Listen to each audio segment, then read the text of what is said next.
Ниса сүресі. Рахман. Әрі аса рахымды Алланың атымен бастаймын. Уа адамдар, бәріңді бір жаннан, бір кісіден жаратқан, һәм одан жұбын жаратып, ол екеуінен көптеген ерлер мен әйелдерді өрбітіп, жер бетіне таратқан Раббыларыңа қарсы келуден сақтаныңдар. Алла үшін деп, атын атап, бір-біріңе өтініш айтысқан Аллаға қарсы келіп, асы болудан һәм туыстық байланысты үзуден, яғни ата-ана мен туған туыстың ақысын аяқасты етуден сақтаныңдар. Шүбәсіз, Алла сендерді әрдайым көріп, бақылап тұрушы. Сондай-ақ, балиғат шағына жеткен жетімдердің мал-мүлкін өздеріне толық қайтарып беріңдер. Олардың дүниесінің жақсысын өз дүниелеріңнің жаманына айырбастамаңдар, һәм олардың мал-мүлкін өз мал-мүліктеріңе қосып алып жемеңдер. Шүбәсіз, бұлардың әрбірі үлкен күнә болып табылады. Қамқорлықтарыңа алған жетім қыздармен үйленген жағдайда, оларға әділ бола алмаудан қорықсаңдар, өздеріңе ұнаған әрі адал болған өзге әйелдердің екеуімен, үшеуімен, немесе төртеуімен үйленіп, отау құруларыңа болады. Егер бұл жағдайда да, әйелдеріңнің нәпақасын бөлуде, бәріне бірдей қарайтын әділ бола алмаудан қорықсаңдар, біреуін ғана немесе қолдарыңдағы күңдерді қанағат тұтыңдар. Әділдіктен ауытқып кетпеулеріңнің ең тиімді жолы міне осы. Үйленетін әйелдеріңе мәһірлерін, яғни қалыңдық сыйын шын көңілден тарту етіңдер. Егер олар шын көңілден сол мәһірдің бір бөлігін өздеріңе қайтып берсе, яғни оның бір бөлігін отбасының ішіп-жеміне жұмсаса, оны тәбетпен ішіп жеңдер, ас болсын. Алла тағала тіршіліктеріңнің тірегі еткен мал-пұлдарыңды мейлі өздеріңдікі, яки аманат болсын, ақыл есі толыспаған жандардың, кішкене балалардың, һәм мейлі ер болсын, әйел болсын, қаражатты үнемдеуді білмейтін ысырапқорлардың қолына ұстатпаңдар. Сол мал-пұлдан, немесе оны айналымға салып содан түскен қаражаттан оларды ішіп-жеммен, киім-кешекпен қамтамасыз етіңдер. Сондай-ақ оларға жылы сөз айтып, орынды ақыл кеңес беріңдер. Жетімдерді үйленетін шағына жеткенге дейін жан-жақты бақылап, сынап бағыңдар. Егер олардың ақыл тұрғысынан толысқанына көздерің жетсе, мал-мүліктерін өздеріне тапсырыңдар. Есейгенде қайтарып алады екен деп, олардың мал-мүлкін оңды-солды шашып, талан-таражыға салмаңдар. Қамқоршылардың арасынан кімде-кім бай болса, жетімнің мал-мүлкіне тимесін. Ал қолы қысқа адам, жетімге көрсеткен қамқорлығының ақысы ретінде, оның мал-мүлкінен мұң-мұқтажын өтейтіндей ғана мөлшерде ішіп жесін. Оларға мал-мүліктерін қайтарып бергендеріңде, мұны куәгерлер арқылы куәләндіріңдар. Жауапқа тартушы ретінде бір Алла жеткілікті. Ата-ана мен ет жақын туыстардан қалған мұрадан мирасқор ер адамдардың алар үлесі болғаны сияқты. Ата-ана мен ет жақын туыстардан қалған мұра мейлі аз болсын, яки көп болсын, одан мирасқор әйелдердің де алар үлесі бар. Бұл Алланың өзі тағайындаған және мирасқорларға міндетті түрде берілуі керек болған енші. Мұра бөлісу кезінде қастарыңда мұрагерлерге жатпайтын туыстар, жетімдер, пақыр міскіндер болса, мұрадан оларға да азын-аулақ беріңдер, һәм оларға жылы-жылы сөз айтып, көңілдерін аулаңдар. Адамдар арттарына өз күнін өзі көре алмайтын, шиттей жас балаларын қалдырып кетуге мәжбүр болған жағдайда, қанаты қайырылған балалары үшін қалай қорқып, қам жейтін болса, қамқорлықтарындағы жетімдердің ақысын жеуден де дәл солай қорықсын. Сондай-ақ олар бұл мәселеде Аллаға қарсы келіп, қаһарына ұшыраудан сақтансын, және мұра бөліскенде әрі жетімдермен қарым-қатынас жасағанда әрдайым жақсы һәм дұрыс сөз айтсын. Жетімдердің мал-мүлкін жеп, оларға қиянат жасайтындар, Расында, қарындарын тек отқа толтыруда. Олар көп замаяқ, дүниенің отына мүлдем ұқсамайтын, һәм қуатын бір Алладан басқа ешкім білмейтін, жалын атқан отқа түсіп, әбден шыжғырлатын болады. Балаларыңа мұра қалдырғанда, әділдіктен ауытқымауларың үшін, Алла тағала сендерге мынаны бұйырады. Ер балаға 2 қыз баланың сыбағасындай үлес беріледі. Егер барлығы қыз бала болса, һәм саны жағынан 2 немесе одан көп болса, онда оларға мирастың 3-тен 2 бөлігі тиеді. Ал жалғыз қыз болса, оған мирастың тең жарымы тиеді. Марқұмның артында бала қалса, онда артында қалған ата-анасының әрқайсысына мирастың 6-дан 1 бөлігі тиеді. Егер баласы болмай, дүние мүлкіне артында қалған ата-анасы ғана мұрагерлік етсе, анасына 3-тен 1 тиеді. Ал туған бауырлары болса, анасына 6-дан 1 бөлігі ғана тиеді. Мұндай бөліс марқұмның өсиеті орындалып, қарыздары толық өтелгеннен кейін жүзеге асады. Ата-аналарың мен балаларыңның қайсысының пайда жағынан өздеріңе жақынырақ екенін біле алмайсыңдар. Ендеше, бұл бөліс Алла тарапынан бекітілген парыз. Шүбәсіз, Алла әлим, бәрін білетін шексіз ілім иесі, хаким, әр ісі мен әрбір үкімінде талай хикмет болған асқан даналық иесі. Уа ерлер, қайтыс болған әйелдеріңнің артында бала қалмаса, онда қалдырған мұрасының тең жарымы сендерге тиесілі. Егер арттарында бала қалса, онда сендерге қалдырған мұрасының 4-тен 1 бөлігі ғана тиеді. Мұндай бөліс олардың өсиеті орындалып, қарыздары толық өтелгеннен кейін жүзеге асады. Ал өздеріңе келсек, арттарыңда ұрпақ қалмаса, қалдырған мұраларыңның 4-тен 1-і жұбайларыңа тиесілі болады. Ал егер арттарыңда ұрпақ қалса, онда жұбайларыңа мұраның 8-ден 1-і ғана тиеді.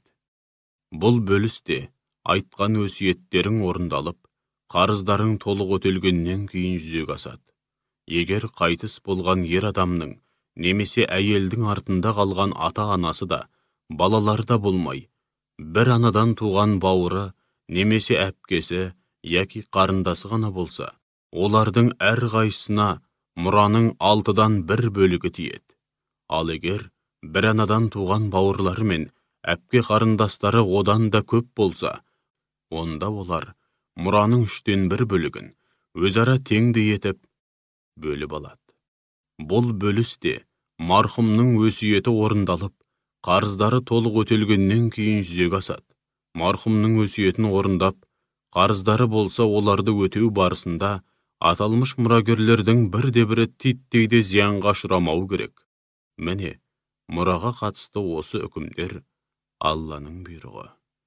Алла әлим, әрбір жанның әр ісін қалай һәм не үшін істегенін жақсы білетін шексіз ілім иесі, әрі халим, шалыс басқан құлдарын бірден жазаламай, тәубеге келуіне мұрсат беретін өте сабырлы. Бұлар Алланың белгілеген шекарасы. Кімде-кім Аллаға және елшісіне бағынса, Алла оны жайқалған жасыл бауларының астынан және зәулім сарайларының түбінен өзендер ағып жататын жәннат бақшаларына кіргізеді. Олар сонда мәңгі бақи қалып, бақытты ғұмыр кешеді. Ең үлкен жетістік, ең зор табыс міне осы.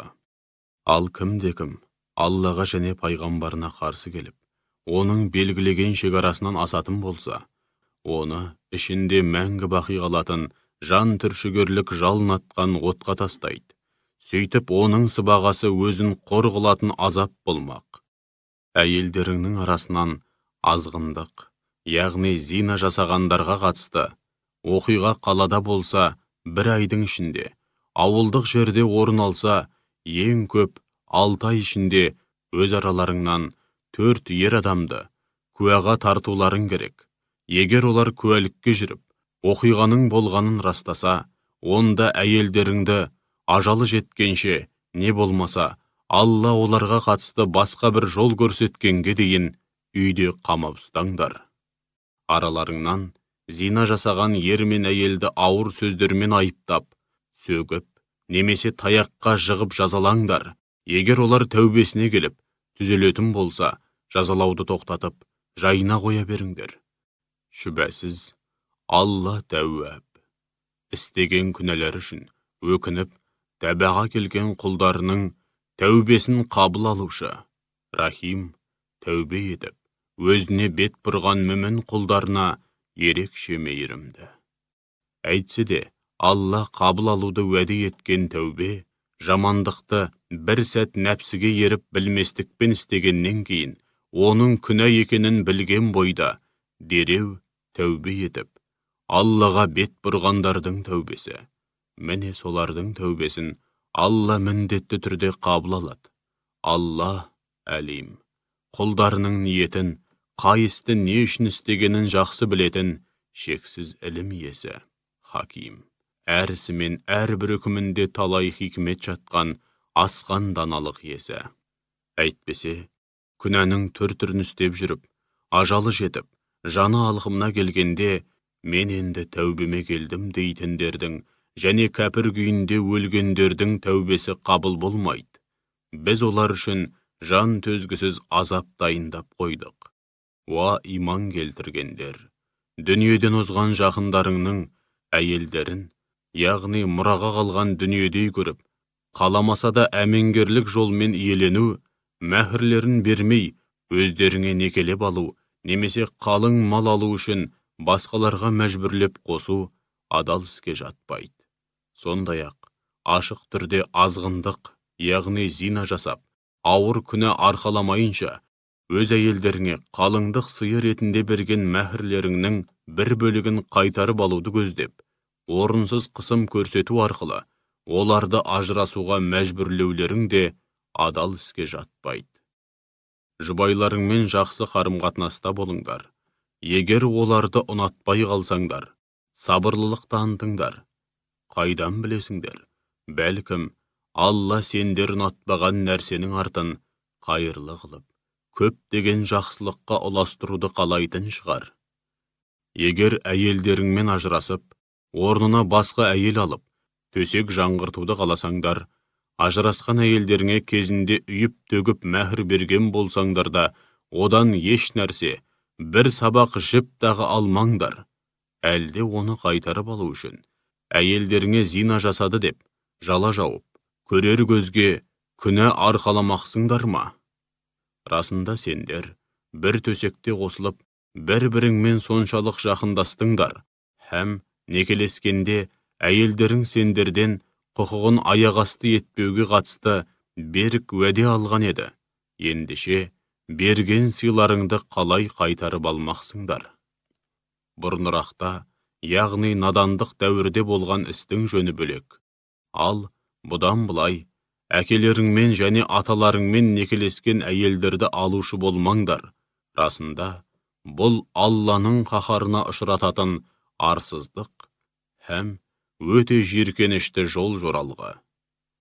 Уа мүміндер, сендерге өз аналарыңмен, туған қыздарыңмен, әпке қарындастарыңмен, әкелеріңнің әпке қарындастарымен, аналарыңның әпке сіңілілермен, туған бауырларыңның қыздарымен, туған әпке қарындастарыңның қыздарымен, сүт аналарыңмен, емшектес әпке қарындастарыңмен, қайненелеріңмен және қолдарыңдағы өгей қыздарыңмен некелесу харам етілді. Ал, жар төсегінде қосылмай тұрып, ажырасып кеткен әйелдеріңнің қыздарына үйленсеңдер, күнә арқаламайсыңдар. Сондай-ақ сендер үшін бел балаларыңның жұбайларына үйлену һәм апалы сіңілі екі қызды бірдей әйелдікке алу харам етілді. Бұдан бұрын, яғни надандық дәуірінде болар іс болды. Өйткені Алла ғафур, құлдары қанша жерден күнәға батса да, тәубелеріне келген жағдайда өте кешірімді. Рахим, әсіресе, мүмін құлдарына ерекше мейірімді. Сондай-ақ, өзгелердің адал жарлары да сендер үшін харам. Алайда, соғыс жағдайында тұтқынға түсіп, күйеулерінен қол үзіп қалған күңдеріңнің жөні бөлек. Міне мұның бәрі сендерге парыз етілген Алланың үкімдері. Ал енді сендерге махрам болған аталмыш әйелдердің тысындағы әйелдерге нәпсіге бой алдырып, зина жасамау, ар тазалығын сақтау шартымен мал пұлдарыңнан мәһір беріп үйлену адал етілді. Ендеше аталмыш әйелдермен көңіл қосып, қызығын көргілерің келсе, ақыларын, яғни мәһірлерін, қалыңдық сыйларын беріңдер. Бұл сендер үшін парыз. Алайда мәһірді тағайындап қойғаннан кейін өзара келісе отырып, оның мөлшерін азайту немесе көбейту арқылы бір-біріңді разы етсеңдер, күнә арқаламайсыңдар. Шүбәсіз, Алла алим, бәрін білетін шексіз ілім иесі, хаким, әр ісімен, әрбір үкімінде талай хикмет жатқан асқан даналық иесі. Араларыңнан азат мүмін әйелдерді алуға дәулеті жетпегендер, иеліктеріңдегі мүмін күңдерге үйлене алады. Алла иман тұрғысынан дәрежелеріңді жақсы білет, және сендерді имандарыңа қарап бағалайды. Уа мүміндер, мейлі азат, мейлі құл болыңдар, бәріңде адам баласы, һәм бір үмбетсіңдер.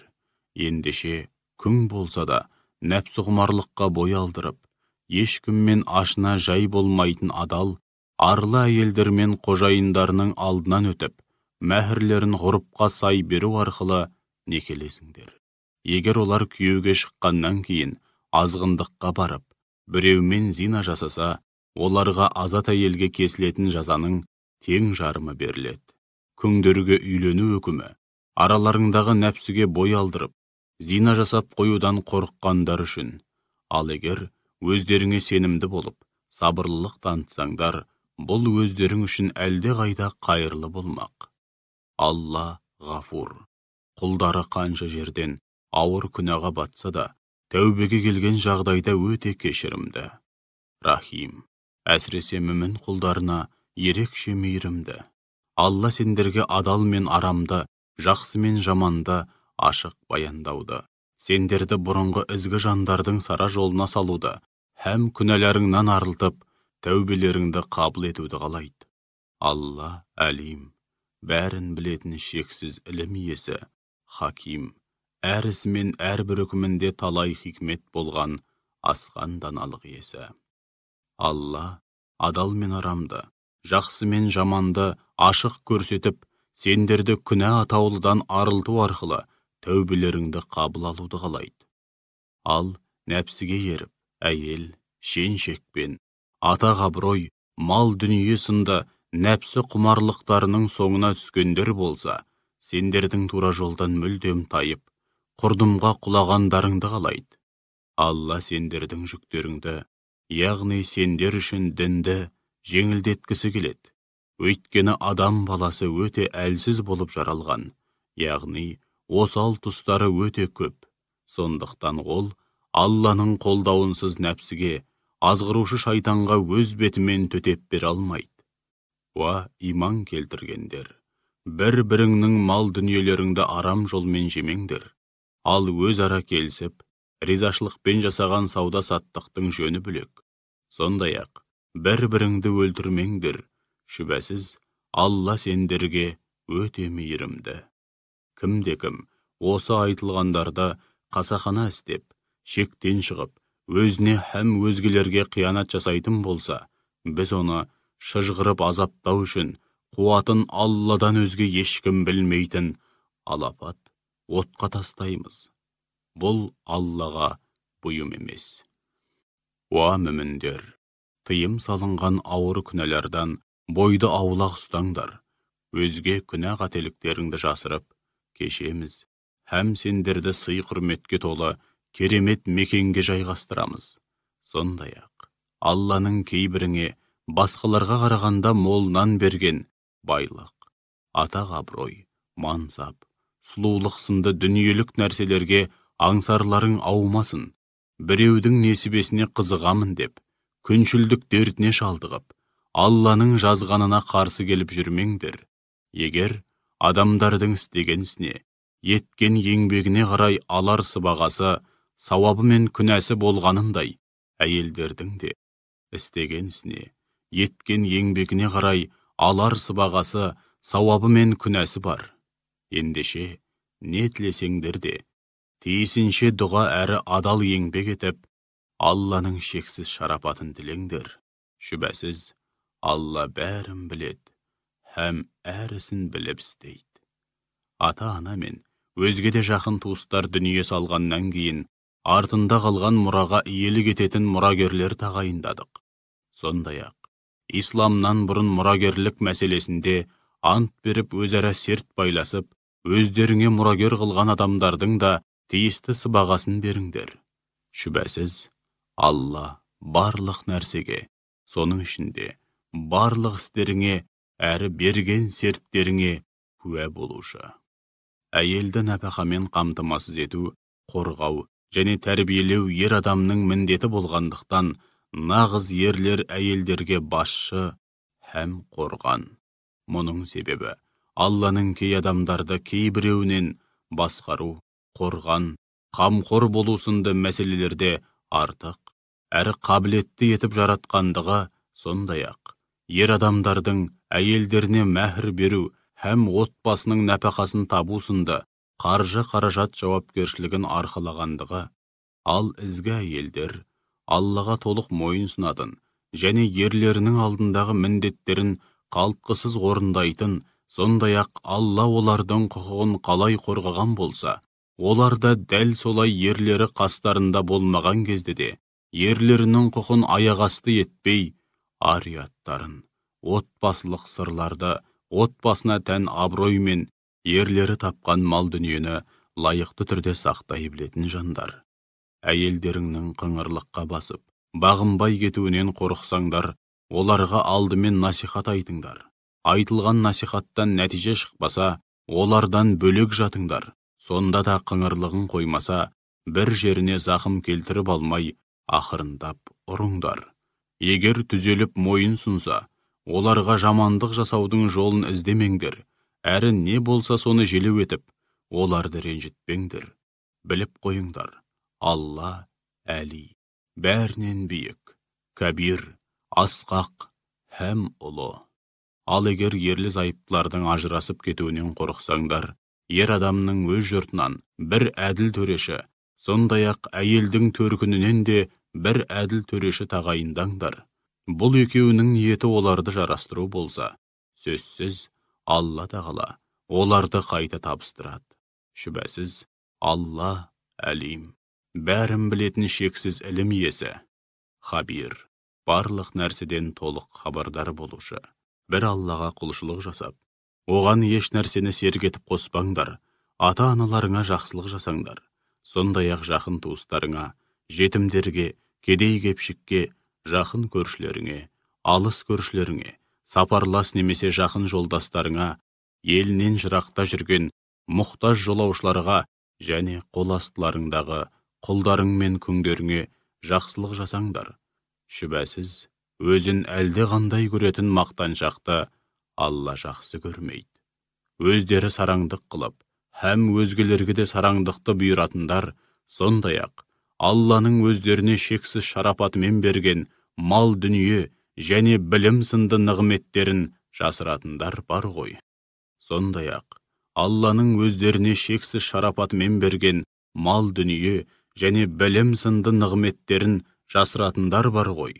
Міне, біз ондай кәпірлер үшін қор қылатын азап әзірледік. Мал мүлкін ел жұртқа көз қылып көрсету үшін риямен жұмсайтын және Аллаға һәм ақирет күніне иланбайтындарды да Алла жақсы көрмейді, һәм олар үшін де қорқынышты азап әзірленеді. Кім-де-кім шайтанды жақын жолдас тұтса, ол қандай жаман жолдас десеңші. Егер олар Аллаға һәм ақирет күніне иман келтірсе, сондай-ақ Алланың өздеріне берген ризық несібесінен ізгі жолда ешкімге көз қылмай, риясыз жұмсаса, одан қандай зиян шегереді? Алла оларды өте жақсы біледі. Шүбәсіз, Алла ешкімге мысқалдайда қиянат жасамайды. Қиянат жасау бұлай тұрсын. Шын көңілден жасалған бір ғана жақсылықтың өзін сауап тұрғысынан еселеп көбейтеді де, соны істеген құлын өз тарапынан үлкен сый сияпатқа бөлейді. Уа Расулым, әр үмбеттен, сол үмбеттің істеріне һәм оларға хақ діннің жеткендігіне куә болатын бір куәгер, яғни пайғамбар шығарғанымызда, сондай-ақ сені де мыналарға, яғни үмбетіңе, әсіресе араларыңдағы кәпірлер мен мұнафықтарға қарсы куәға тартқанымызда, адамдардың жағдайы не болар екен? Сол күні өмір бойы күпірлікте қасарсып, ақырында кәпір болып өлген, әрі Алла елшісіне қарсы шыққандар, істеген бүкіл күнәларымен бірге құрып, жермен жексен болуды қалайды. Алайда олар хақ дінге, пайғамбарға қарсы айтқан бірде-бір сөзін де, істеген бірде-бір әрекетін де Алладан жасыра алмайды. Уа иман келтіргендер, мас, немесе ұйқылы ояу кездеріңде өздеріңнің не айтып тұрғандарыңды білетіндей естеріңді жиғанға дейін намазға жақындамаңдар. Сондай-ақ, жолаушылықты есепке алмағанда, бой дәреттерің бұзылғанда, толық жуынғанға дейін намазға жақындамаңдар. Ал егер науқас, немесе жолаушы болсаңдар, яки үлкен дәретке отырып келгеннен, не болмаса әйелмен төсек қатынасына түскеннен кейін жуынатын су таба алмасаңдар, таза жерге таяммум соғып, яғни алақандарыңды таза топыраққа соғып, сонымен беттеріңді және қолдарыңды сипаңдар. Шүбәсіз, Алла афу, құлдарына әрдайым кеңшілік әрі жеңілдік жасаушы, һәм ғафур, құлдары қанша жерден ауыр күнәға батса да, тәубелеріне келген жағдайда өте кешірімді. Кітаптан өздеріне жеткілікті үлес тигендерді, яғни иләһи кітапты оқу арқылы хақ іліммен сусындап, біраз нәрседен хабардар болғандарды көрдің бе? Әрдайым тура жолды бұлай қойып, адасушылықты сатып алып жүргендері жетпегендей, сендердің де тура жолдан тайып, адасқандарыңды қалайды. Алла дұшпандарыңды өте жақсы біледі. Ендеше сендерге жанашыр, қамқор дос, әрі медеткер ретінде бір Алла жеткілікті. Яһудилердің арасында сөзсіз мағынасы мен қалыбын өзгертіп, кей сөздерді әдейі бұрмалап айтатындар бар. Олар естідік, әрі мойынсұндық деп айтатын жерде естідік, және бағынудан бас тарттық, бізге құлақ асыңыз деп айтқан сияқтанып, бізді тыңда, сөз тыңдамағыр, және бізге де көңіл бөлесің бе, немесе әй біздің бақташы, бізге бас көз бол деген мағынаны да білдіретін екі ұшты сөзді қолданып, іштерінен екінші мағынаны меңзеп, рағина деп айтады. Олар бұл сөздерді дінге тіл тигізіп, мазақтау пиғылымен әдейі бұрмалап айтады. Егер олар керісінше, естідік, әрі мойын сұндық, бізге құлақ асыңыз, және бізге де көңіл бөлесіз бе деп айтса, өздері үшін әлде қайда жақсы һәм дұрыс болар еді. Алайда, күпірлікте қасарысқандықтан Алла оларды рахымынан аластап, лағнеттеді. Сондықтан, олардың аз ғана бөлігін қоспағанда, басым көпшілігі иман келтірмейді. Немесе, тиіп қашты түрде ғана иман келтіреді. Әй кітап иелері, бір қатар жүздерді қас, көз, мұрын және ауыздан жұрдай етіп, теп-тегіс қылып жіберместен, немесе сенбі күннің қасиеттілігін құрметтегендерді маймылға айналдырып лағнеттегеніміздей, оларды да рахмымыздан аластап, адам кейпінен айырмай тұрғанымызда, өздеріңдегі тәуратты, яғни әу бастағы бұрмаланбаған күйін растаушы ретінде түсіргенімізге, яғни Құранға иман келтіріңдер.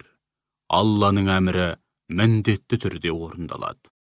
Ал Алла өзіне серік қосқанды әсте кешірмейді. Ал одан өзге күнәларды істеген құлдарынан қалағанын кешіреді. Кім-де-кім Аллаға өзгелерді серік етіп қосса, сұмдық жала жапқан әрі өте ауыр күнәға батқан болады. Өздерін күнәдан ада, жүректерін пәк санайтындарды, яғни бір Алланың ең жақын достары әрі сүйікті, біз санаулы күндерден басқа азап шекпейміз дейтіндерді көрдің бе? Жоқ. Алла құлдарының жүрегін, һәм істерін бәрінен де жақсы білет. Қалағанын күнәдан ада, пәк етет. Және ешкімге титтейде әділетсіздік жасалмайды. Қарашы, Алланың атымен қалай өтірік айтып жала жабуда. Осының өзі анық күнә ретінде оларға жеткілікті. Кітаптан өздеріне жеткілікті үлес тигендерді, яғни иләһи кітапты оқу арқылы хақ іліммен сусындап, біраз нәрседен хабардар болғандарды көрдің бе? Олар жалған құдайларға және тағутқа, шайтанға немесе хақ дінге қарсы жалған діндер, теріс жолдар немесе жүйелер ойлап тауып, ел жұртты соған түсіруге мәжбүрлейтін зұлым күштерге иман келтіреді. Һәм мұнымен қоймай, кәпірлер жайлы, бұлар мұсылмандарға қарағанда тура жолды ұстанады деп айтады. Міне солар Алланың рахымынан аласталып, лағнетіне ұшырағандар. Алла кімді рахымнан аластап лағнеттесе, оған қол ұшын беріп, азаптан құтқаратын ешкімді де таба алмайсың. Әлде олардың жер мен көктің бар байлығы мен билігінен алар үлесі бар ма? Олай болған күнде олар сараңдықтан адамдарға түк те бермейді. Әлде олар Алланың шексіз шарапатымен пенделеріне, Мұхаммедке және оның қауымына берген нығметтерін қызғана ма? Иә, біз кезінде Ибрахим әулетіне де кітап пен хикмет бердік. Сондай-ақ оларға мол байлық пен зор билік нәсіп еттік. Олардың бір бөлігі оған, яғни Ибрахимге иман келтірді. Енді бір бөлігі болса, одан сырт айналып, ел жұрттың оған иман келтіруіне кедергі жасауда. Ондайларға сазайларын беру үшін жаһаннамның жалын атқан оты әбден жеткілікті. Міне, осылайша аяттарымызды мойындамай күпірлік қылғандарды күндердің күнінде қуатты, бұл дүниедегі от атаулыдан әлде қайда күшті алапат отқа тастаймыз. Сол жерде олар үздіксіз азап тарту үшін терісі әбден күйіп, шыжғырылған сайын орнына жаңа тері қаптап отырамыз. Шүбәсіз, Алла азиз, ұлы, бәрінен үстем, хаким, әрісі мен әрбір үкімінде талай хикмет болған асқан даналық иесі. Ал иман келтіріп, өздерін һәм қоғамды түзетуге бағытталған игілікті істер атқарғандарды ішінде мәңгі бақи қалып, бақытты өмір сүретін, жайқалған жасыл бауларының арасынан және зәулім сарайларының түбінен өзендер ағып жататын жәннат бақшаларына кіргіземіз. Жұмақта олар үшін пәк жұбайлар бар. Сондай-ақ оларды жұмақтың әсте түгесілмейтін, нығметтерге толы болған, жанға жайлы самалдай көлеңкесіне саялатамыз. Алла сендерге аманаттарды иелеріне қайтаруды және адамдар арасында билік айтқандарыңда әділ үкім шығаруды бұйырады. Міне осылайша Алла сендерге қандай керемет насихат айтуда. Шүбәсіз, Алла сәмиғ, айтқан сөздерің мен үкімдеріңнің бәрін естуші, һәм басир, не істеп не қойып жүргендеріңнің бәрін көруші. Уа иман келтіргендер, Аллаға қалтқысыз бағыныңдар, елшіге бағыныңдар, сондай-ақ өз араларыңнан, өздерің сияқты мүмін болған басшыларыңа бағыныңдар. Егер Аллаға және ақирет күніне иман келтірген болсаңдар, қандай да бір мәселе төңірегінде өзара келісе алмай таласып қалғандарыңда, Аллаға және Алла елшісіне жүгініңдер. Солай істегендерің өздерің үшін әлде қайда қайырлы, һәм ақыры да анағұрлым жақсы болады. Уа Мұхаммед, саған түскен Құранға һәм өзіңнен бұрын түскен иләһи кітаптарға сенеміз деп көлгірсейтіндерді көрдің бе? Міне, солар араларындағы дау-дамайды шешу үшін тағутқа, шайтанға, жалған құдайларға, ел жұртты Алланың ақ жолынан тайдырушы зұлым күштерге жүгінгісі келеді. Әйтсе де оларға одан сырт айналу, оны мойындамау бұйырылған еді. Ал шайтан болса, оларды әбден азғырып, хақ жолдан бір жолата тайдырғысы келеді. Егер оларға «Қане келіңдер, Алла түсірген Құранның және Алла елшісінің билігіне жүгініңдер» делінсе, ол екіжүзділердің өзіңнен одан сайын безінгенін көресің. Ал егер Құранға да өзіңе де жүгінбей өз бетінше әрекет етіп, соңынан өз қолдарымен істеген күнә қателіктерінің жазасы ретінде бастарына қандай да бір бәле келсе, қалай ғана дәті барып түк болмағандай алдыңа келіп, Алланың атымен ант ішіп, расында біз тек жақсылық жасауды һәм адамдарды жарастырып, табыстыруды қалаған едік деп айтады. Алла олардың жүрегінде, көкірегінде не бар екенін жақсы біледі. Ендеше олардың жағымсыз қылықтарына көңіл аударма. Тек салихалы насихат айт. Һәм оларға қатты әсер ететін, өздерінің қандай екенін танытып, жетесіне жеткізетін әсерлі сөздер айт. Біз бір жерге пайғамбар жіберген болсақ, Алланың рұқсатымен оған бойұсынылсын, сөзіне құлақ асылсын деп қана жібердік. Егер олар күнәға бату арқылы өз-өздеріне қиянат жасаған кезде алдыңа келіп, Алладан кешірім тілесе, сондай-ақ Алла елшісі де олар үшін кешірім тілесе, олар Алланың тәуәп, тәубелерді қабыл етуші, әрі Рахим, өзіне бет бұрған құлдарына ерекше мейірімді екенін сөзсіз көрер еді. Жоқ, Раббыңның атымен ант етейін. Олар өз араларында туындаған дау-дамайды оңтайлы шешу үшін сенің билігіңе жүгініп, әрі шығарған үкіміңе іштей де болса наразылық танытпастан, өзіңе толық бойсұнбайынша иман келтірмек емес. Егер оларға күнәларыңнан арылу үшін майданға аттанып, Алла жолында бастарыңды өлімге тігіңдер, немесе атамекендеріңді тастап шығыңдар, хақ жолында қоныс аударыңдар деп бұйыратын болсақ, олардың арасынан ат төбеліндей аз ғана адамнан басқасы мұны орындамас еді. Егер олар өздеріне айтылған уағыз насихат бойынша жүріп тұрғандарында өздері үшін қайырлы һәм имандары да әлде қайда берік болар еді. Біз де өз тарапымыздан оларды орасан зор сый-сияпатқа бөлер едік, һәм тура жолға салар едік. Кім-кім Аллаға және Расулына тиісінше мойынсұнса, міне солар пейіште Алланың шексіз нығметіне бөленген пайғамбарлармен, пайғамбарлардың ең жақын достары сыддықтармен, шейіттермен және сенімі, ниеті, ойы, сөзі һәм іс-әрекеті түзу болған ізгі жандармен бірге болады. Бұлар қандай керемет жолдастар десеңші. Бұл Алланың шексіз шарапаты.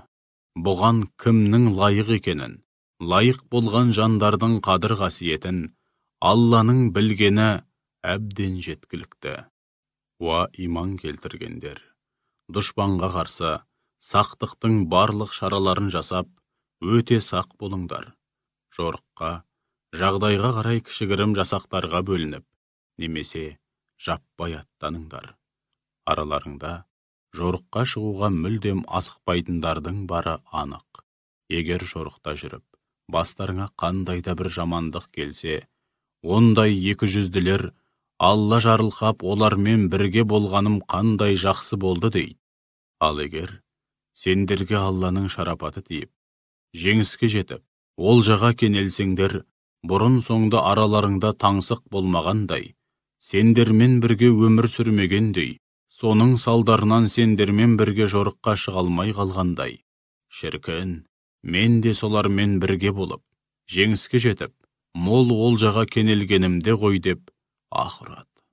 Ендеше, дүниенің фәни тіршілігін қиып, ақиретті сатып алғандар, яғни дүниенің қу тіршілігін ақиреттің мәңгілік тіршілігіне айырбастағандар, дін үшін, ақиқат үшін, адамзат үшін, отан үшін, ел үшін, Алла жолында соғыссын. Кім Алла жолында соғысып, жау қолынан қаза тауып, шейіт болса, немесе жеңіске жетіп, ғази атанса, қалай болған күнде де біз оны ақиретте зор сый сияпатқа бөлейміз. Сендерге не көрінген?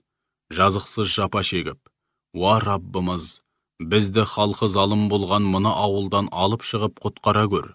Өз тарапыңнан бізге бір қамқоршы жібере көр. Сондай-ақ өз тарапыңнан бізге қол ұшын берер, медеткер жолдай көр деп жалбарынған қауқарсыз, шарасыз бір қауым ер, әйел һәм бала-шаға үшін Алла жолында неге соғыспайсыңдар? Иман келтіргендер.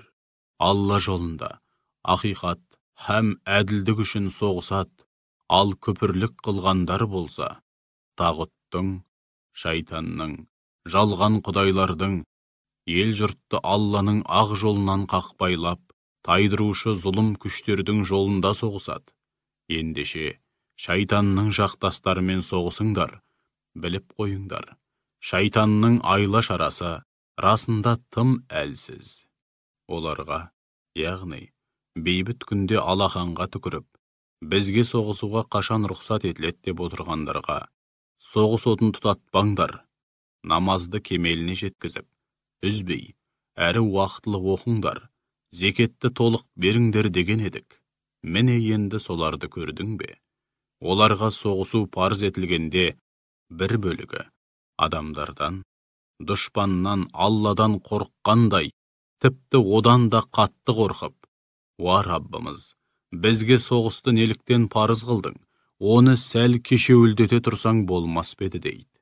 Ендеше, ондайларға бұл дүниенің қызығы болмашы ғана. Ал ақиретке келсек, ол Аллаға тиісінше тағзым ететін, оған қарсы келіп, асы болудан барынша сақтанатын тақуа жандар үшін әлде қайда қайырлы болмақ. Онда сендерге мысқалдай да әділетсіздік жасалмайды. Әркім өзіне тиесілі сауабын, яки жазасын толық алады деп айт. Қай жерде болсаңдар да, тіпті ең берік қамалдардың ішінде болсаңдар да, немесе көктегі жұлдыздарға барып паналасаңдар да, өлім сендерге жетеді. Уа Мұхаммед, олар екі жүзділер.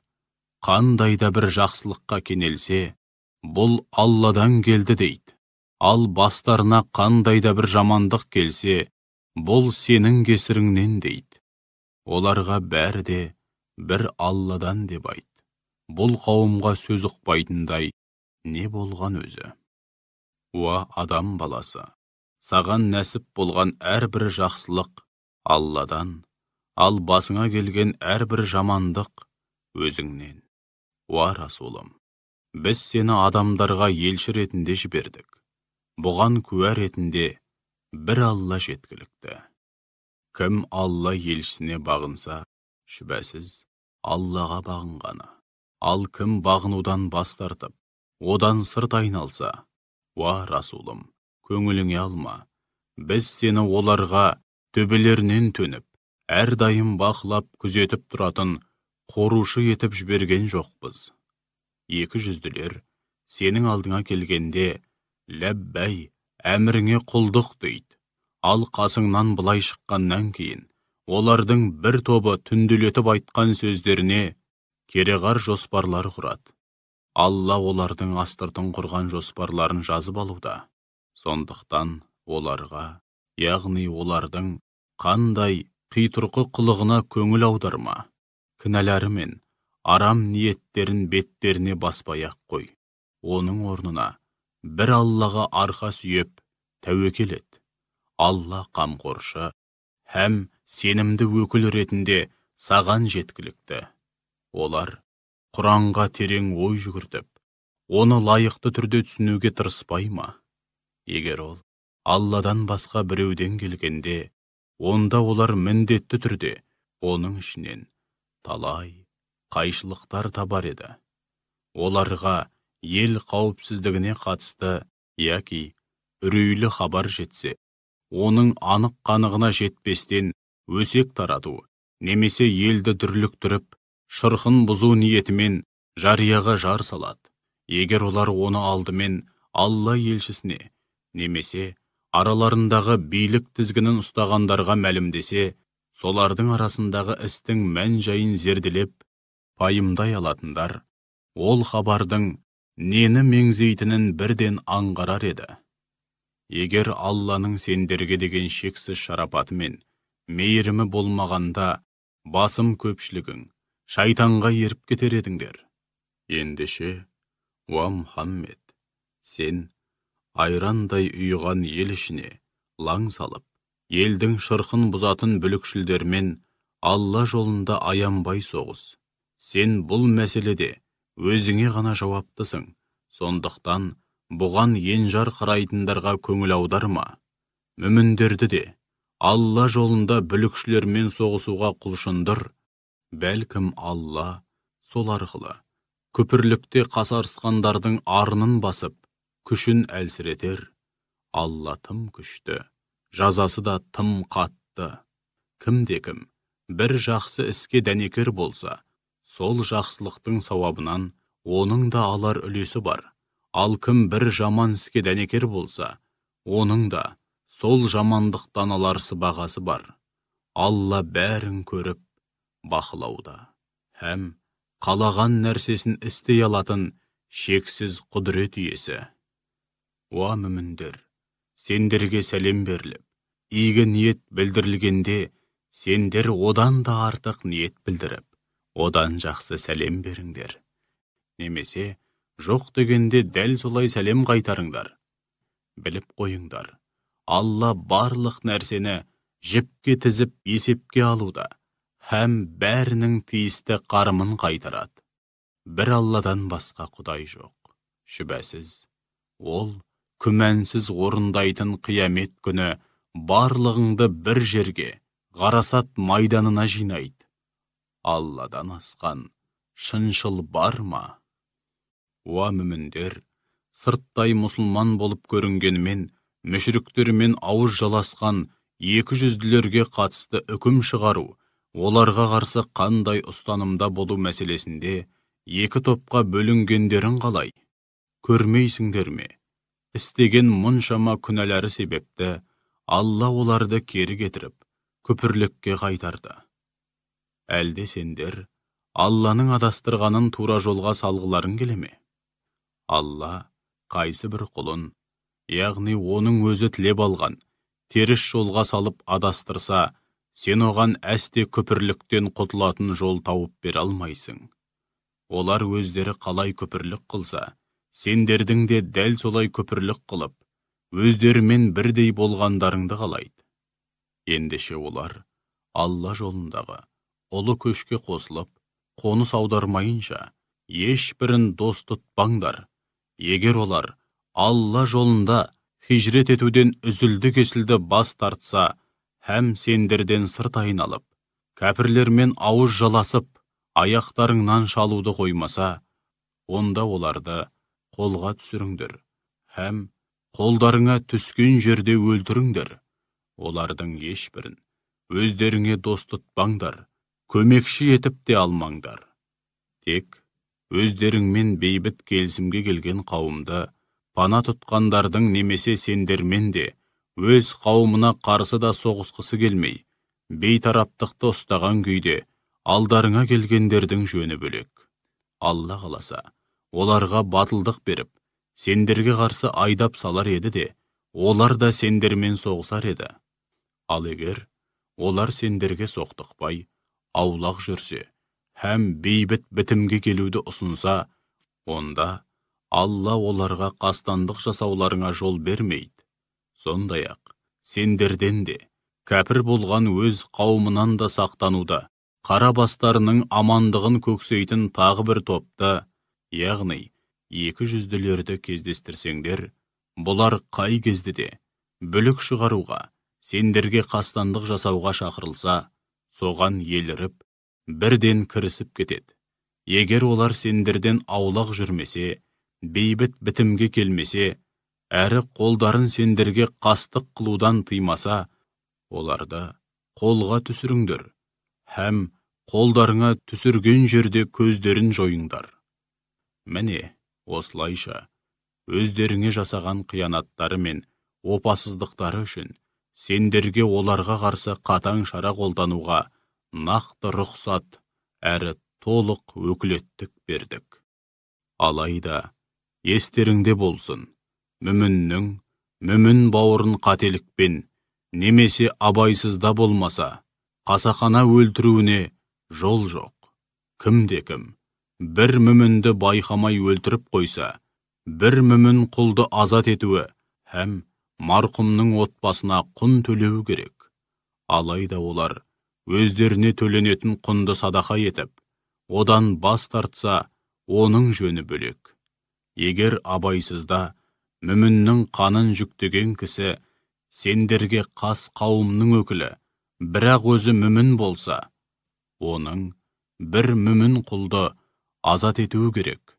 Ал егер өлген мүмін сендермен бейбіт келісімге келген, мұсылман емес қауымның өкілі болса, оның қанын жүктеген кісі отбасына құн төлеуі, һәм бір мүмін құлды азат етуі керек.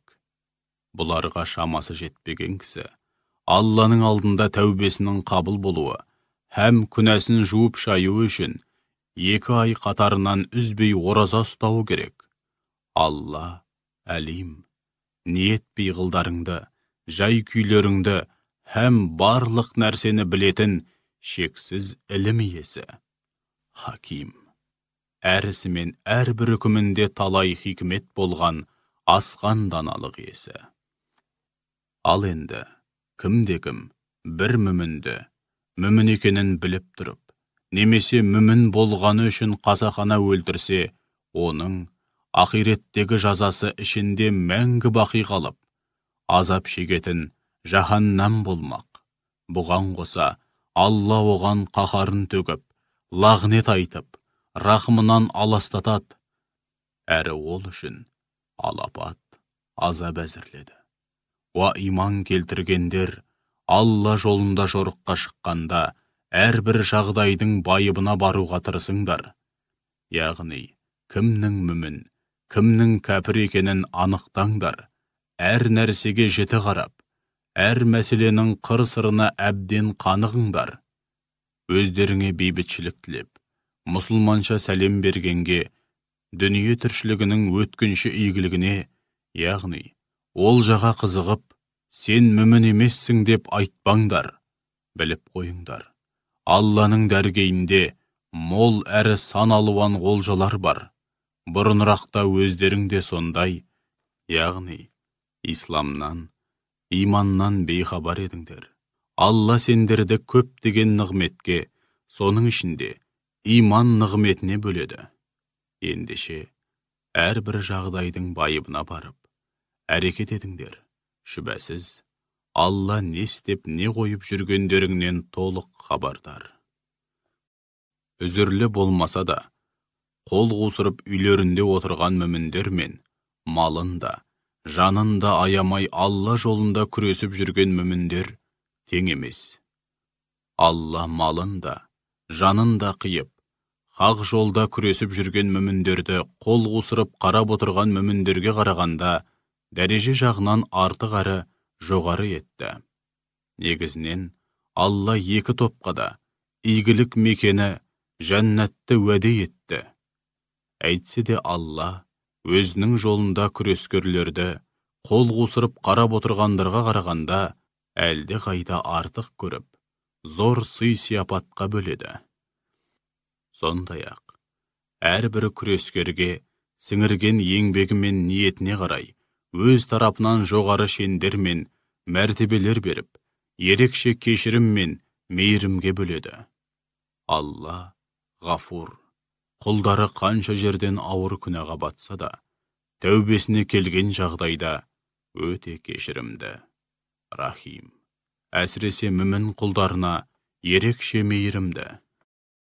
Өлім періштелері мүміндермен бірге хижрет етуге шамалары жете тұра, мүшріктердің арасында қалып, Аллаға серік қосып, өз-өздеріне қиянат жасағандардың жанын аларда, қандай іспен шұғылдандыңдар деп сұрағанда, олар, біз бұл жерде хақ діннің талаптарын орындай алмаған, мүшріктерден қысым көрген бейшара жандар едік дейді.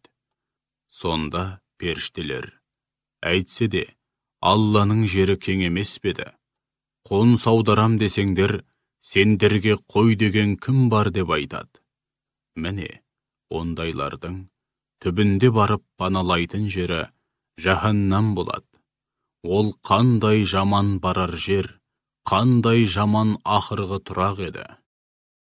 Ал енді, иманын мүмкіндігінше сақтаумен қатар, қылар айла амалы болмаған, һәм бас сауғалап, басқа жерге қоныс аударудың жолын табалмаған, сондай-ақ, өздеріне хақ дін жетпегендіктен иманнан, исламнан бейхабар болған, шын бейшара, қауқарсыз ерлер мен әйелдердің және бала-шағаның жөні бөлек. Бәлкім, Алла оларды жауапқа тартпай-ақ кешірер. Шүбәсіз, Алла афу, құлдарына үнемі кеңшілік, жеңілдік жасаушы, һәм ғафур, құлдары қанша жерден ауыр күнәға батса да, тәубелеріне келген жағдайда өте кешірімді. Кім-де-кім Алла жолында хижрет етіп, қоныс аударса, жер бетінде көптеген қоныс тебер берекелі тұрақ тауып, молшылыққа кенеледі. Ал кім-де-кім Аллаға және Расулына қауышу, яғни олардың разылығына бөлену ниетімен қоныс аудару үшін дінсіздер жайлаған жердегі үй жайын тастап жолға шығып, жол жөнекей ажалы жетіп өлсе, шүбәсіз, оның сауабын бір Алланың өзі береді. Алла ғафур, құлдары қанша жерден ауыр күнәға батса да, тәубелеріне келген жағдайда өте кешірімді. Рахим, әсіресе өзіне мойын сұнғыш, мүмін құлдарына ерекше мейірімді. Уа мүміндер, сапарға, әсіресе жорыққа шығып, еңку-еңку жер шалғандарыңда, күпірлік қылғандардың қастық істеуінен, тұтқиылдан шабуыл жасауынан қорқсаңдар, намазды қысқартып оқығандарың үшін күнә арқаламайсыңдар. Шүбәсіз, кәпірлер сендерге анық дұшпан, сондықтан сендерге ойламаған жерден қастық істеуі бек мүмкін. Уа Мұхаммед, жорыққа шыққанда, кәпірлердің қастық істеуінен қауіптенген мүміндермен бірге болып, оларға намаз оқытсаң, алдымен, олардың бір бөлігі сенімен бірге қаруларын асынған күйде намазға тұрсын. Ал екінші топ қарауылда тұрсын. Алғашқы жамағат сәждеге бас қойып, бірінші рәкатты бітірген бойда, дұшпанды қарауылдау үшін арттарыңа өтсін. Содан кейін, намаз оқымаған екінші топ келіп, сенімен бірге намазға тұрсын. Олар да сақтық қылып, қаруларын тастамасын. Өйткені, кәпірлер сендерді қару жарақсыз, һәм сауыт саймансыз болған күйде бас салып, бір демде жойып жіберуді көксейді. Ал егер жауын шашынның кесірінен әуре сарсаңға түсетін болсаңдар, немесе сырқаттанып қалсаңдар, намазға тұрғанда қару жарақтарыңды жерге қойғандарың үшін күнә арқаламайсыңдар. Сонда да сақ болыңдар. Шүбәсіз Алла кәпірлерді қор қылатын азап әзірлеп қойды. Намазды өтегеннен кейін, түрегеп тұрып, отырып, немесе бір бүйірлеп жамбастап жатып, тіпті соғыс жағдайында болса да, Алланы еске алыңдар. Жорық тамамдалып, немесе үрейлерің сейіліп, қауіпсіз жағдайда болғандарыңда, намазды кемеліне жеткізіп, үзбей, әрі уақытлы оқыңдар. Шүбәсіз, намаз мүміндерге белгілі уақыттарда, яғни әр намаз өз уақытында өтелсін деп парыз етілді. Өздеріңмен соғысып жатқан дұшпан қауымының ізіне түсіп, оларды тықсыруға келгенде бір сәтке де босаңсымаңдар. Егер сендер Дұшпанмен соғысқанда азап шегіп қиналсаңдар, олар да дәл өздеріңдей азап шегіп қиналады. Яғни олар да өздеріңдей ет пен сүйектен жаралған, олар да өледі, олар да жараланады, қиналады. Алайда сендер Алладан олар үміт етпейтін көптеген игіліктерді үміт етіп күтесіңдер. Сендердің артықшылықтарың сонда. Шүбәсіз, Алла әлим, әр пендесінің жай-күйін жақсы білетін шексіз ілім иесі, хаким, әр ісімен әрбір үкімінде талай хикмет болған асқан даналық иесі. Уа Мұхаммед, біз саған осынау кітапты адамдар арасында Алланың өзіңе нұсқап көрсеткеніндей үкім жүргізіп, билік айтуың үшін титтейді күмәнға жол бермейтін ақиқаттың нақ өзі етіп түсірдік. Ендеше, кінәлі мен кінәсізді әбден анықта, опасыз сатқындарға жәрдемші де, олардың сөзін сөйлейтін қорғаушы да болма. Алладан кешірім тіле. Өйткені Алла ғафур. Құлдары қанша жерден ауыр күнәға батса да, тәубелеріне келген жағдайда өте кешірімді. Рахим, әсіресе мүмін құлдарына ерекше мейірімді. Өз-өзіне опасыздық жасап, хақ жолдан адасып жүргендерге бола таласып тартыспа, олардың сөзін сөйлеме. Шүбәсіз, Алла опасыздық һәм күнә жасауда тым шектен шыққандарды жақсы көрмейді. Олар істеген опасыздықтары мен күнәләрін елден, адамдардан жасыруға тырысады да, Алланың соның бәрін көріп тұрғанын мүлдем ескермейді. Әйтсе де олар түнделетіп, Алла разы болмайтын өтірік айтуды, жала жабуды, опасыздық жасауды, сондай-ақ ақиқатты бұрмалауды сөз қылып, әр қилы қитұрқы жоспарлар құрып жатқанда, Алла олардың басы қасында еді. Алла олардың не істеп, не қойып жүргенін бәрін естіп көретіндігімен, шексіз ілімі һәм құдіретімен толық қамтып білуші. Егер сендер бұл дүниеде солардың сөзін сөйлеп, солар үшін таласқа түстіңдер делік.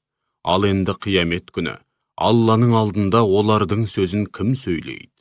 Немесе оларға кім қамқор, әрі кепіл болып, солар үшін жауап береді?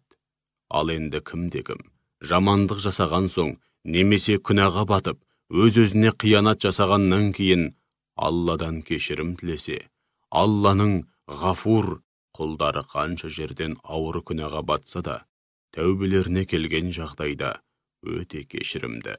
Рахим, әсіресе тәубеге келіп, өзіне бет бұрған мүмін құлдарына ерекше мейірімді екенін көреді. Ал кім-де-кім жамандық жасағаннан кейін тәубе етпей сол күйі күнә арқаласа, шүбәсіз, сол күнәні өз зиянына арқалаған болады. Алла әлим, бәрін білетін шексіз ілім иесі. Алла хаким, әр ісімен, әр үкімінде талай хикмет бар, асқан даналық иесі. Сондай-ақ, кім-де-кім кішігірім күнә істеп, немесе кісі ақысына қатысты ауыр күнә істеп, кейін оны бейкүнә біреуге жаба салса, шүбәсіз, жала жапқан һәм анық әрі үлкен күнә арқалаған болады. Уа Мұхаммед, егер Алланың саған деген шексіз шарапаты болмағанда, олардың бір тобы сені үкім шығару мәселесінде шалыс басқызудың амалын ойлаған еді. Алайда олар біреуді адастырамыз деп жүріп, түбінде өздері ғана адасады, һәм саған ешқандайда зиян тигізе алмайды. Өйткені Алла саған тура жолға бастайтын кітап пен хикметті түсірді, һәм білмегеніңді үйретті. Міне осылар тұрғанда, олар сені қалай шалыс басқызып, саған қалай зиян келтіреді дейсің? Уа Мұхаммед, Алланың өзіңе нәсіп еткен игілігі мен шарапаты шынымен шексіз болды. Олардың күңкілдерінің, оңаша бас қосқан құпия жиналыстарының көбінде қайыр жоқ. Алайда, мұқтаждарға садақа беруді, ізгілікті, жақсылық жасауды, және араздасқан адамдардың арасын жарастыруды бұйыратындардың оңаша бас қосып, өзара кеңес құрғанының жөні бөлек. Кім мұны Алланың разылығына бөленуді қалап істесе, оны зор сауапқа, сый-сияпатқа бөлейміз. Ал кім тура жол өзіне анық айқындалғаннан кейін, Алла елшісіне қарсы келіп, мүміндердің жолынан өзге, яғни теріс жолдарға түсетін болса, онда оны бет бұрған жағына бағыттаймыз. Өз қалауымен түскен теріс жолда сол күйі қалдырамыз. Һәм жаһаннамға тастаймыз. Ол қандай жаман ақырғы тұрақ. Алла өзіне серік қосқанды әсте кешірмейді. Ал одан өзге күнәларды істеген құлдарынан қалағанын кешіреді. Кім Аллаға өзгелерді серік етіп қосса, шүбәсіз, хақ жолдан мүлдем алыстап, қатты адасқаны. Олар, яғни Мекке мүшриктері, Алланы былай қалдырып, әйел атаулармен аталатын бір қатар меңіреу пұттарға жалбарынып, сыйынады. Сөйтіп олар, көпірлікте қасарысқан шайтанға жалбарынып, сыйынған болады. Сол шайтанға Алланың лағнеті жаусын. Кезінде ол Аллаға: ант етемін, сенің құлдарыңнан өзіме тиесілі үлесімді алмай қоймаймын. Ант етемін, оларды тура жолдан тайдырамын, һәм оларды қол жетпеске ұмтылдырып, жеткізбейтін желік үмітпен алдаймын. Сондай-ақ олар менің бұйыруыммен пұттарға арнап құрбан шалу үшін өздеріне харам етілген малдардың құлағын кесіп, ен салатын, әрі Алланың жаратқанын өзгертетін болады деп ант су ішті. Ендеше кім Алланың орнына шайтанды дос тұтса, шүбәсіз анық зиянға ұшырағаны. Алайда шайтан адамдарға еш нәрсені күштеп істете алмайды. Ол адамдарға тек құрғақ уәде береді, һәм жеткізбейтін желік үмітпен алдайды. Шайтан оларды тек алдап соққаннан басқа қай бір жетіскен уәде береді дейсің. Міне сол шайтанның да, оған алданып, сағым қуған бейбақтардың да ақыр соңында барып, паналайтын жері жаһаннам. Әрі олар ол жерден құтылудың ешбір жолын да, амалын да таба алмайды. Ал иман келтіріп, игілікті істер істегендерді ішінде мәңгі қалып, бақытты өмір сүретін, жайқалған жасыл бауларының арасынан және зәулім сарайларының түбінен өзендер ағып жататын жәннат бақшаларына кіргіземіз. Бұл Алланың хақ уәдесі. Алладан асқан шыншыл бар ма? Алланың хақ уағдасы болған осынау жұмаққа кіру мәселесі сендер қиялдағандай, немесе кітап иелері қиялдағандай емес. Алланың алдында барлық адам һәм барлық қауым бірдей. Ақиқат біреу ғана. Кім жамандық жасаса, жазасын тартады. Әрі Алладан басқа өзін жазадан құтқаратын қамқор дос та, қол ұшын берер медеткер де таба алмайды. Мейлі ер, мейлі әйел болсын, кім кәміл мүмін ретінде Алла бұйырғандай түзу, пайдалы және өзін һәм қоғамды түзетуге бағытталған игілікті істер істесе, міне солар жұмаққа кіреді. Әрі мысқалдайда әділетсіздікке ұшырамайды. Игілікті істер істеп, жан тәнімен бір Аллаға тәслім болған және жалған сенімдерден арылып, пәк жүрек, таза ниетпен бір Аллаға ғана иман келтірген күйде, Ибрахимнің хақ дініне ерген адамның ұстанған дінінен артық дін бар ма? Алла Ибрахимді сырлас дос тұтқан еді. Күллі аспан әлеміндегі һәм жердегі барлық нәрсе бір Аллаға тиесілі. Алла шексіз ілімі һәм құдіретімен барлығын толық қамтушы.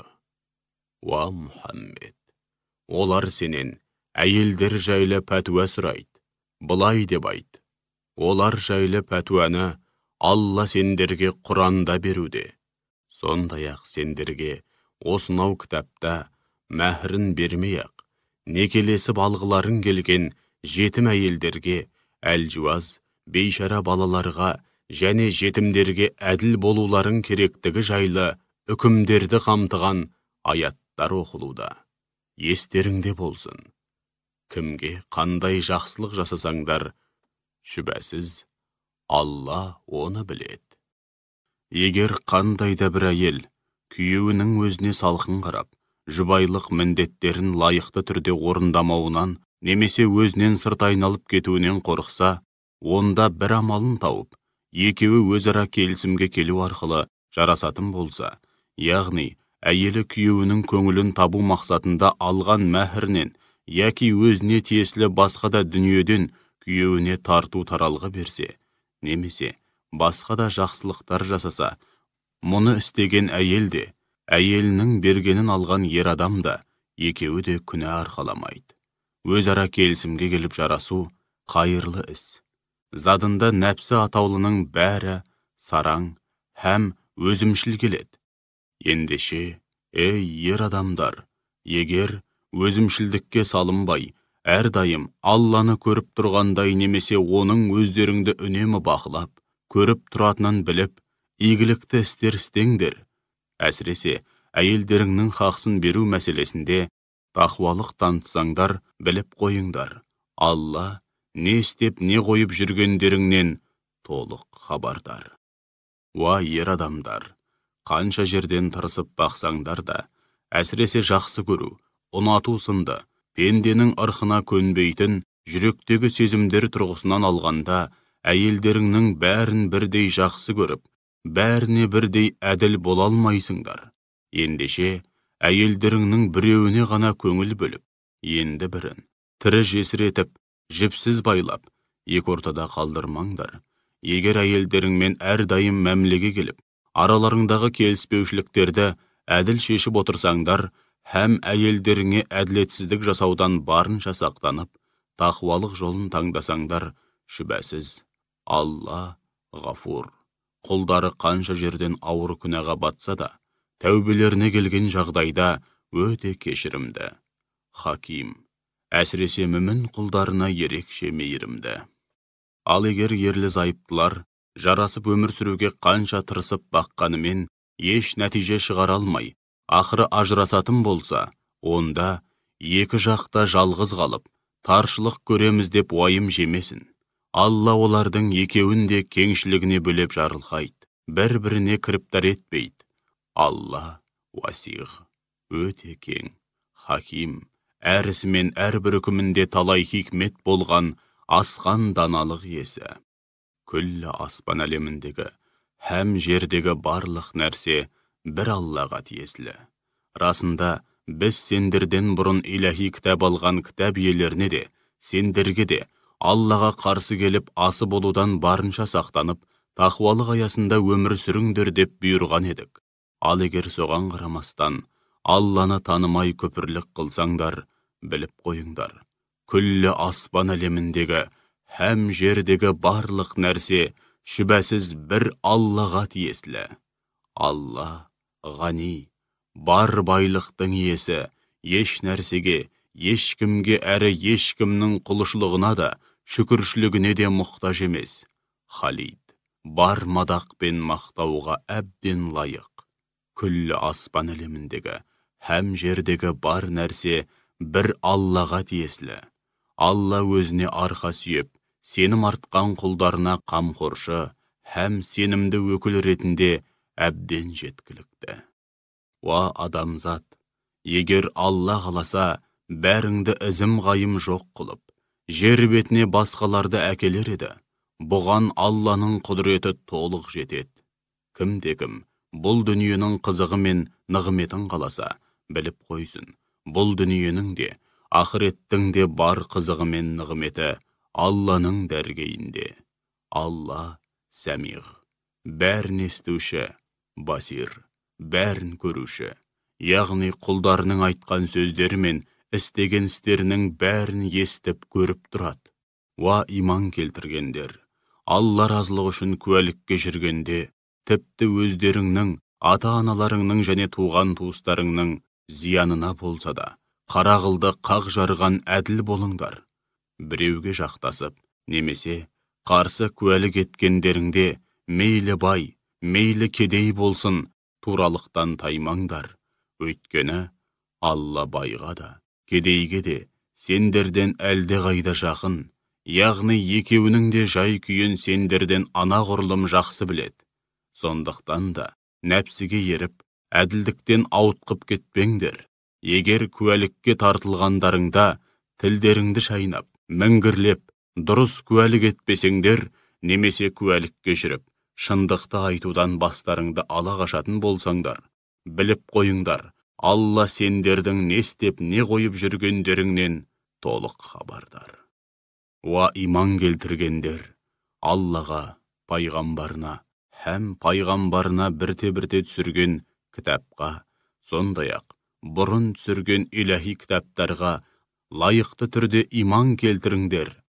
Кім-кім Аллаға, періштелеріне, кітаптарына, пайғамбарларына және ақирет күніне иланбай күпірлік қылса, онда шүбәсіз хақ жолдан мүлдем алыстап, қатты адасқан болады.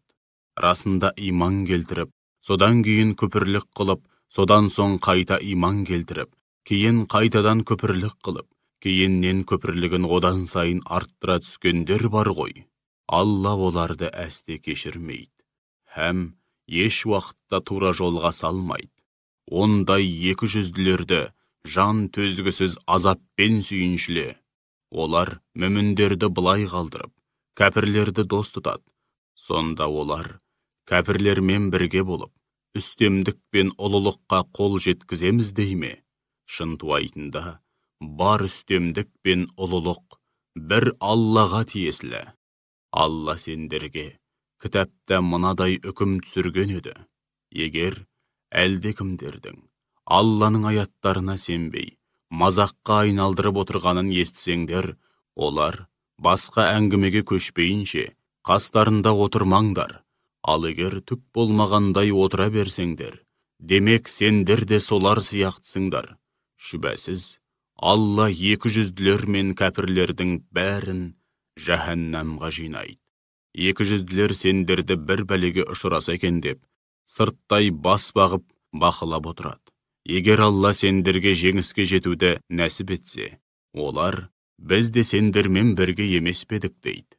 Ал егер жеңіс кәпірлерге бұйыра қалса, оларға барып, біз мұсылмандарға қосылмай іштен шалу арқылы сендерге қолдау көрсетіп, осынау жеңіске елеулі үлес қоспап педік, сендерді мүміндерден қорғамап педік деп міндетсінеді.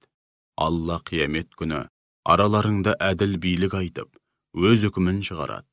Сондай-ақ Алла кәпірлердің мүміндерден үнемі үстем болуына жол бермейді. Ақтық жеңіс пен үстемдік мүміндердің еншісінде болады. Расында, екі жүзділер сырттай мұсылман болып көрініп, өздерінше Алланы алдаймыз деп ойлайды. Алайда Алла олардың сазайын бірден бермей, ақиретте оңдырмай жазалау арқылы өздерін алдап соғады. Олар намазға тұрғанда, кежегесі кейін тартып, еріншектеп әрең тұрады, һәм құлшылықты мүміндерге көз қылып жасайды. Сондай-ақ, Алланы өте аз еске алады. Олар екі арада, мұсылмандар мен кәпірлердің арасында жағымпазданып жүреді. Не мыналарға қосылмайды, не аналарға қосылмайды. Алла қайсы бір құлын өзі тілеп алған теріс жолға салып адастырса, сен оған әсте күпірліктен құтылатын жол тауып бере алмайсың. Уа иман келтіргендер, мүміндерді былай қалдырып, кәпірлерді сырлас, дос тұтпаңдар. Әлде сондай ақымақтық істеп, Аллаға өздеріңнің екі жүзді екендеріңді көрсететін өздеріңе қарсы айқын әрі бұлтартпас дәлел келтірейін деп бедіңдер. Шүбәсіз, екі жүзділер тозақтың ең төменгі қабатында. Оларға қол ұшын беріп, тозақтан құтқаратын бірде-бір медеткер таба алмайсың. Алайда, шынымен тәубеге келу арқылы, Аллаға бет бұрып, толық түзіліп, Алланың дінін мықтап ұстағандардың, сондай-ақ бар ықыласымен құлшылық етіп, Аллаға шынайы құл болғандардың жөні бөлек. Міне солар, мүміндермен бірге, күндердің күнінде Алла мүміндерді үлкен сый-сияпатқа бөлейді. Сендер Аллаға шүкіршілік білдіріп, иман келтіресіңдер. Алла сендерді азаптап қайтеді. Алла шәкир, өзіне шүкіршілік еткендердің қарымын еселеп қайтарып, қисапсыз нығметке, мол сауапқа бөлеуші.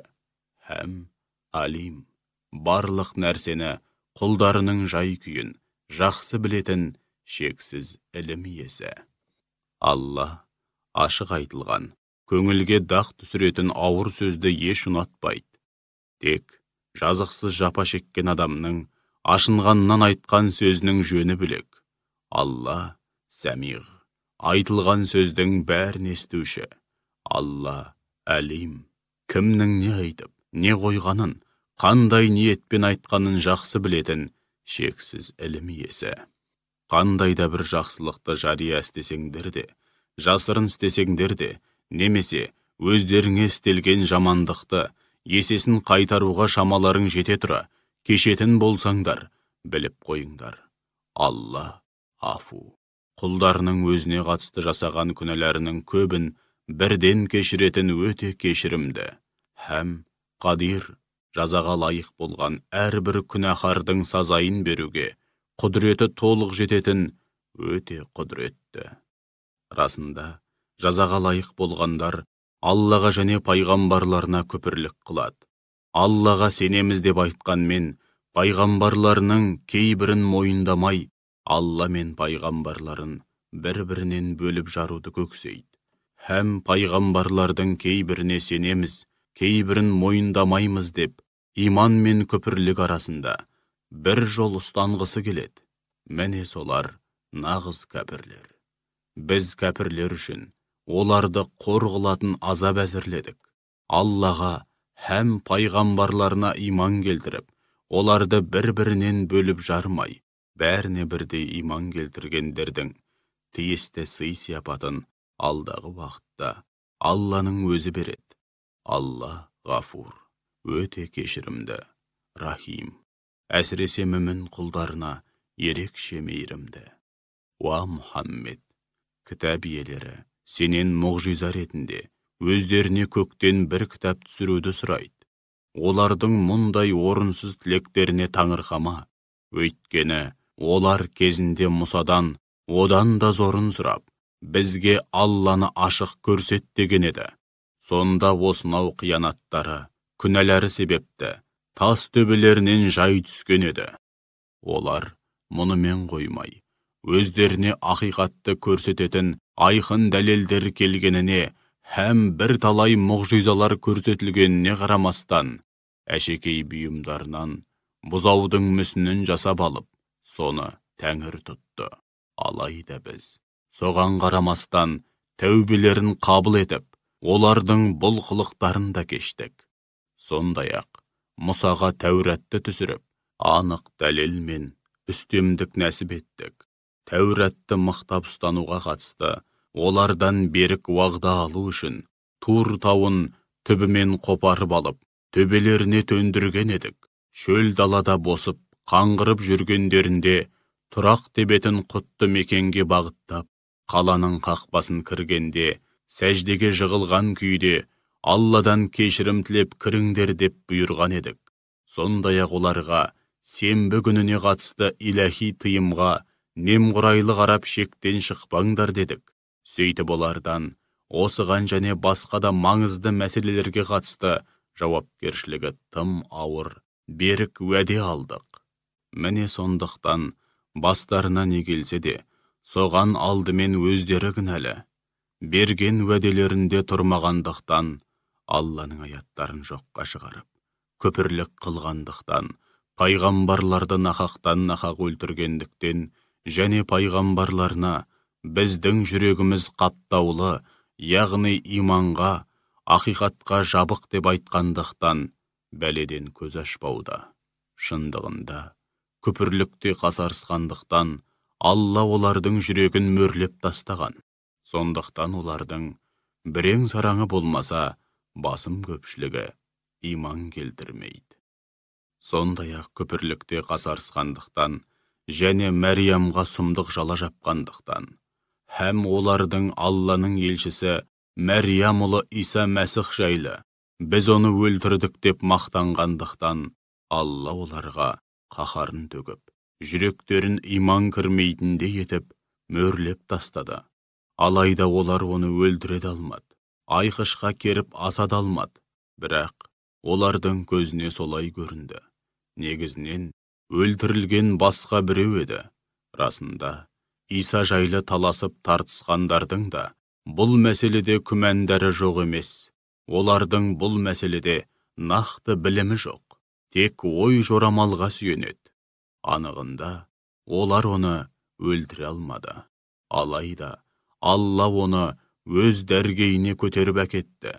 Шүбәсіз, Алла азиз, бәрінен үстем, һәм ұлы, хаким. Әр ісімен әрбір үкімінде талай хикмет болған асқан даналық иесі.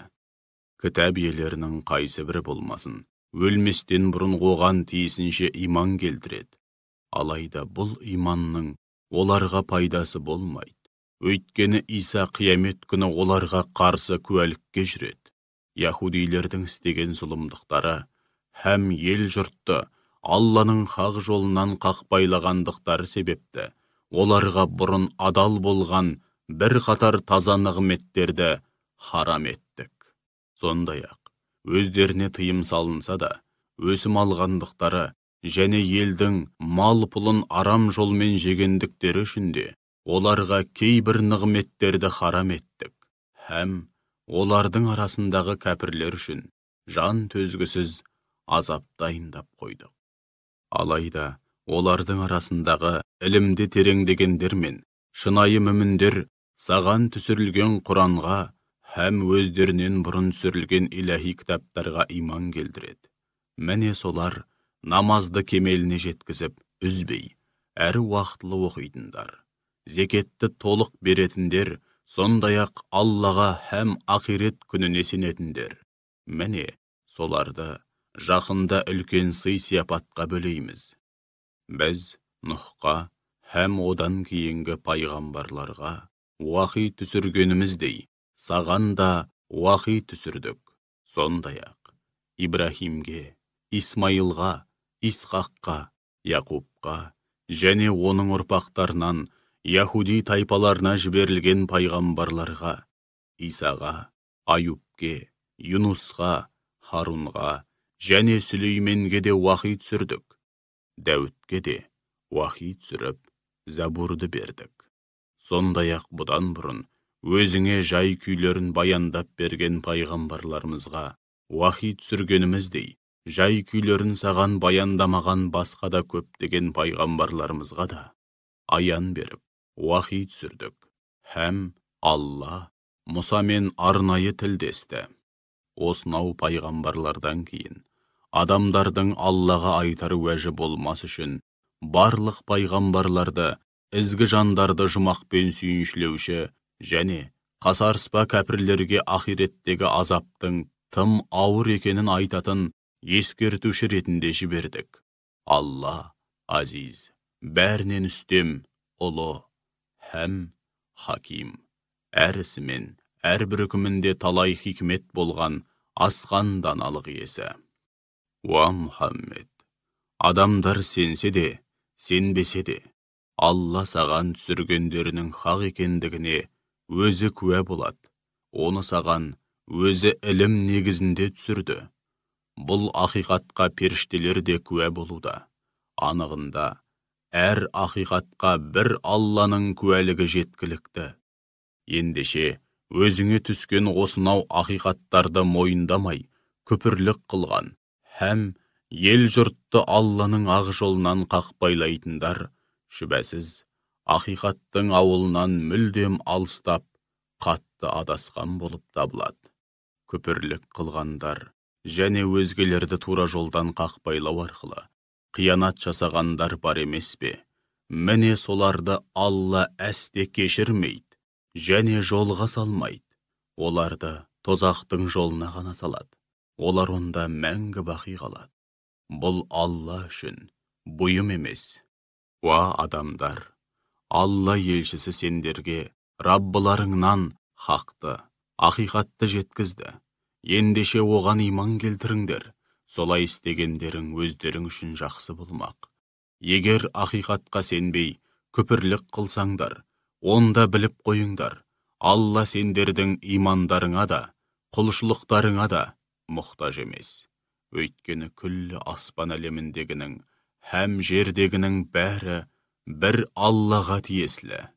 Алла алим, бәрін білетін, шексіз ілім иесі, хаким. Әрісімен, әрбір үкімінде талай хикмет болған, асқан даналық иесі. Әй кітап иелері, діндеріңде шектен шықпаңдар, және Алла хақында ақиқаттан өзгені айтпаңдар. Мәриям ұлы Иса Мәсіх тек Алланың елшісі, әрі Мәриямға тастаған сөзі ғана. Сондай-ақ ол Алладан келген рух. Ендеше Аллаға һәм пайғамбарларына иман келтіріңдер. Құдай үшеу деп айтпаңдар. Өздеріңе жақсылық тілесеңдер, олай айтуды доғарыңдар. Алла жалғыз Құдай. Ол мінсіз, оның баласы болуы мүмкін емес. Күллі аспан әлеміндегі һәм жердегі барлық нәрсе бір өзіне тиесілі. Өкіл ретінде Алла жеткілікті, яғни Алла жаратуда, жаратқандарын жүйеге салуда, һәм басқаруда ешқандай өкілге мұқтаж емес. Мейлі Иса Мәсіх болсын, мейлі Аллаға ең жақын періштелер болсын, Аллаға құл болуды ар көріп, құлшылық етуден қашпайды. Кім-де-кім оған құл болуды ар көріп, құлшылық етуден қашса, әрі тәкаппарланса, біліп қойсын. Жақында Алла олардың барлығын жауапқа тарту үшін дәргейіне жинайды. Алла иман келтіріп, игілікті істер істегендердің сауабын толық береді. Тіпті шексіз шарапатымен қарымдарын артығымен қайтарады. Алла құлшылық етуді ар көріп, тәкаппарланғандарды жан төзгісіз азапқа салып жазалайды. Сонда олар Алладан басқа өздеріне қорған болар, бірде-бір дос та, қол ұшын берер медеткер де таба алмайды. Уа адамдар, шүбәсіз сендерге Раббыларыңнан айқын да нақты дәлел келді, һәм сендерге бәрін анық көрсететін, жолдарыңды жарық ететін нұр түсірдік. Аллаға иман келтіріп, одан бір сәтке де ажырамағандарды Алла өзінің шексіз мейірімі мен шарапатына бөлейді, және өзіне төтесінен жеткізетін тура жолға салады. Уа Мұхаммед, олар сенен артында әкеде, балада қалмаған марқұм жайлы пәтуа сұрайды. Оларға былай айт: Алла сендерге артында әкеде, балада қалмаған марқұмның мұрасы жайлы мынадай үкім айтады. Артында бала қалмаған, яғни әкесі де өзінен бұрын қайтыс болған, ер кісі қайтыс болып, артында туған, немесе бір әкеден жалғыз қарындасы яки әпкесі қалса, қалдырған мұрасының тең жартысы соған тиесілі. Ал қалған жартысы әпкесі жағынан жақындарына тиесілі. Ондай жақындары болмаған жағдайда қалған мұра түгелдей қарындасына тиесілі болады. Ал керісінше, оның туған немесе бір әкеден жалғыз қарындасы яки әпкесі артына бала қалдырмай дүниеден озса, қалдырған мұрасын бір өзі иемденеді. Егер марқұмның артында туған немесе бір әкеден екі қарындасы яки екі әпкесі қалса, олар бауырларынан қалған мұраның 3/2 бөлігін алады. Ал егер марқұмның артында туған немесе бір әкеден бауырлары мен әпке қарындастары қалса, мұндай жағдайда еркек кіндік мұрагерге әйелден 2 есе көп үлес тиеді. Мұра мәселесінде шатасып, Qatelik жасамауларың үшін Алла сендерге міне осы үкімдерді бүге-шүгесіне дейін ашық баяндады. Алла барлық нәрсені білетін шексіз ілім иесі.